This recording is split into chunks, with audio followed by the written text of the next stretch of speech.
I saw the preview for The Dynasty, the Apple TV documentary on the Patriots, and I was struck by something that Danny Amendola said. And I don't know if you've seen it yet, but he said that we worked for Bill, Yeah, but we played for played Tom. for Tom.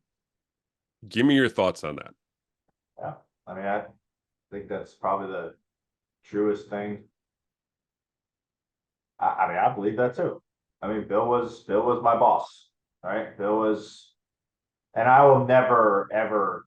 Bill taught me about football, man. I mean, more than I've learned more from that man than I could have ever hoped to imagine, and I'm forever grateful that he brought me onto that team in 2017 or 2016. But like when I got there, obviously it was very apparent that, listen, this guy is our head coach, and we are going to do exactly how he wants things done throughout practice and tempo and game film and preparation and scheduling. But when it came down to playing on Sundays, you played for the guy that was out there, touching the ball every single play. So you played for 12, right?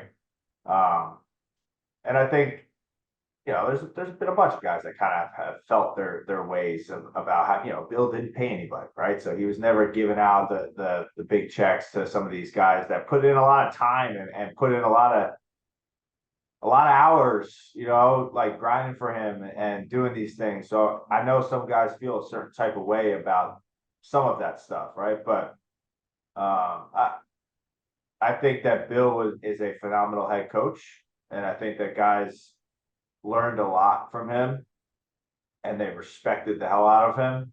That yeah, Tom Brady was a guy that everyone went there to play with, right? Guy's a GOAT. And if you wanted to play with the GOAT, you had to go to New England and deal with hey for Bill, right? Or being coached by Bill. And some guys could handle it, and some guys couldn't. But the guys that could handle it, guess what? Guess what they got? Most of them. They got the hardware.